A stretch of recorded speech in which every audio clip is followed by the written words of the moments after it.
Dmvdrakes here, and with the new upcoming banned and restricted list, we just wanted to talk about 4 cards we believe should be restricted to 1 copy per deck, and 1 card that should just be outright banned, and also 1 card that should come off the list entirely. So if you want to see more content like this, let us know in the comments below.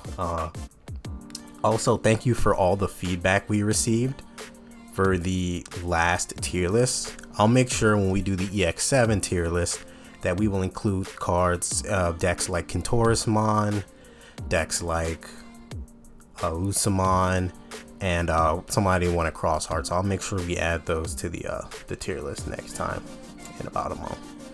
Okay, so I think the first card that we want to talk about here is the Last Guardian. This card, I believe, is the true issue with Royal Knights. A lot of people say you should hit the Omni X, and a lot of people say you should hit the Omegamon.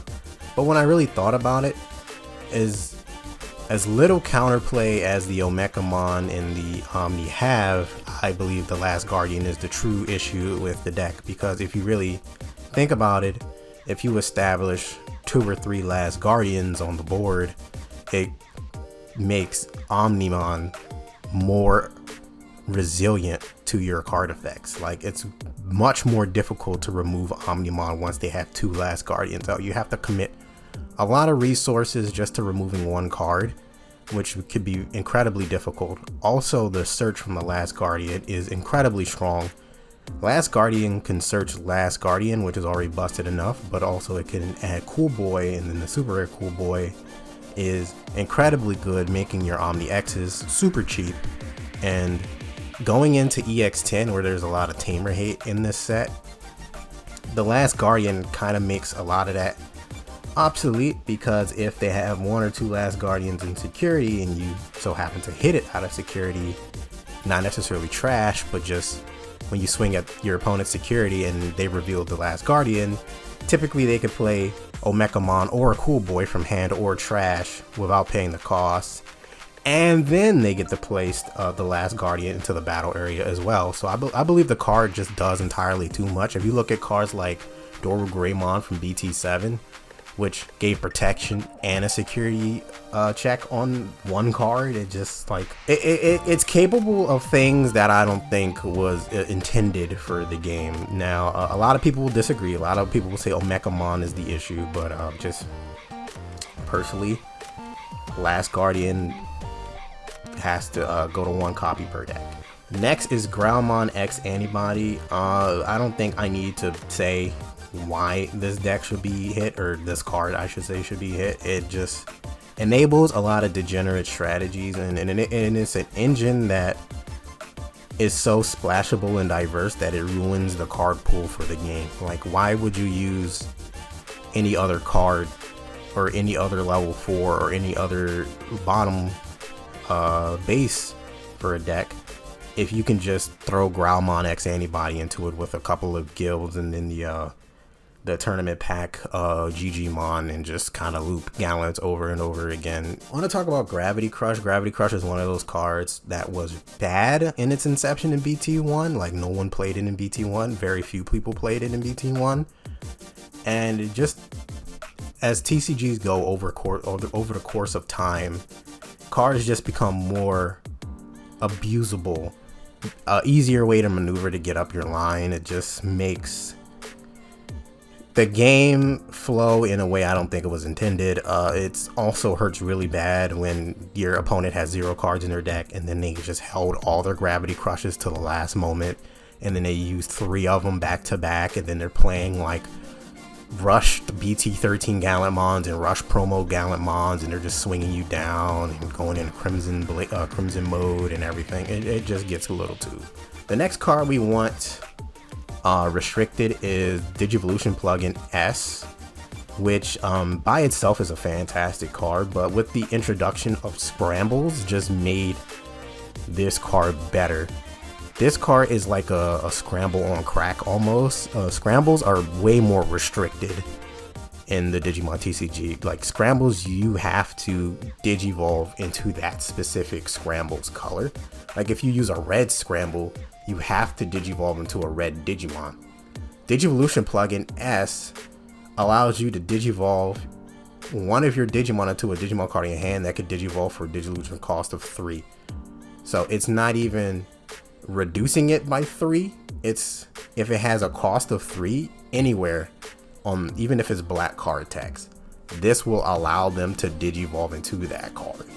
Now you might be saying, oh, that's not that bad. Scrambles are way better. Scrambles get back Digimon, they get back rookies you can play out, and scrambles are just more toxic for the game. They should ban the scrambles.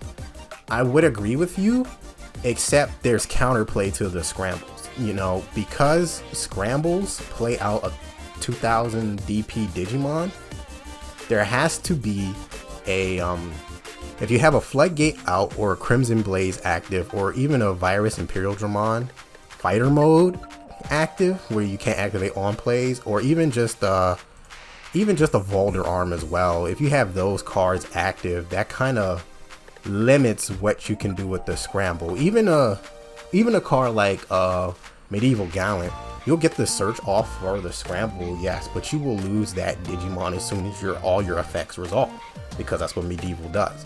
It just pops it. So there's counterplay to scrambles. It's more difficult counterplay, but it's definitely counterplay to scrambles.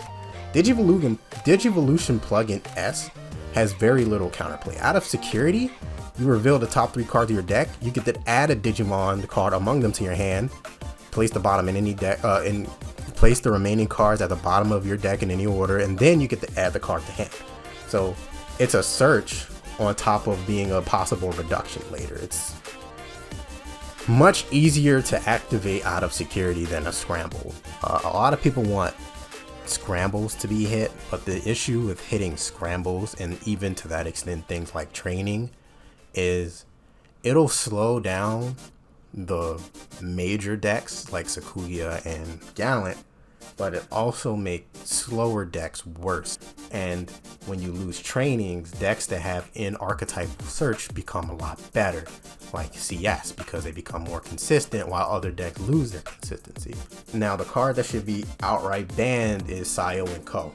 The issue with Sci and Co is that it removes the ability to play the game because of the start of opponent's turn.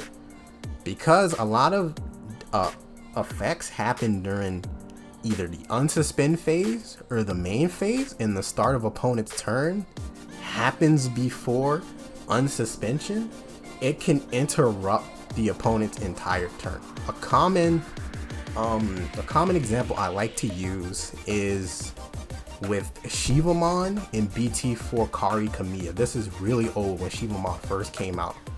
If you were playing green and fighting Setcon with, I think it was BT8, yeah, BT8 Shivamon, when it unsuspends, it trashes opponent's security. So if it's during your unsuspend phase and you unsuspend, Shivamon would trash the Setcon player security, and if the Setcon player had enough Karis to steal the turn back, you would miss your draw and it'll become the Setcon player's turn again. Put the opponent in a situation where before they can even react to what you're doing, their turn is over. Since the Digimon goes start of turn, that's like really the first really the first phase. It goes start of turn, you do all your tamers that let you do the memory stuff, then it goes unsuspend, then it goes draw, then it goes breeding, then it goes main, and then when you pass your memory gauge over, then at the end of turn, because all the main mechanics of the game are right basically after the breeding phase, there's no way to stop Scio and Co. For that reason, it should just be outright banned. We have a new Scio, that one's good enough. There's no interruptions that I can think of at this time, so for now I don't really see a reason to hit the red tamer, the Co and Scio, because all that stuff happens at the main phase. Next, I want to talk about why Greymon X should come off the banned and restricted list.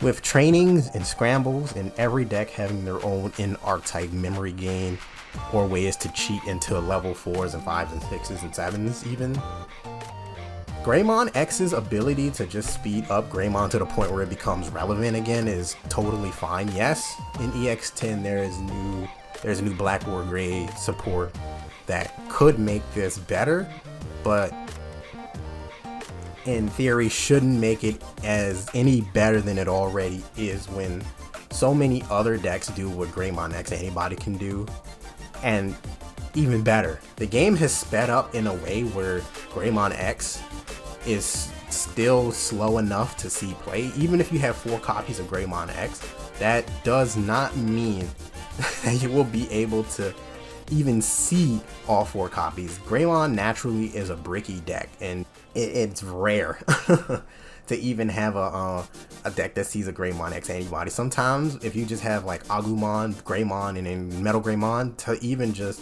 waiting for the Greymon X, it seems so bad, especially now because a lot of decks, like I said, are playing on board. So they're doing all these really cool on board effects. And you're just sitting in the back waiting with your Agumon waiting for your Grey X to pop up, and like, so you could pop off and you're probably already dead by then. So that's the end of the video. It kind of went longer than I was hoping. I rambled quite a bit. I'm just all my thoughts on the matter. Thank you guys so much for watching, and take care. Peace.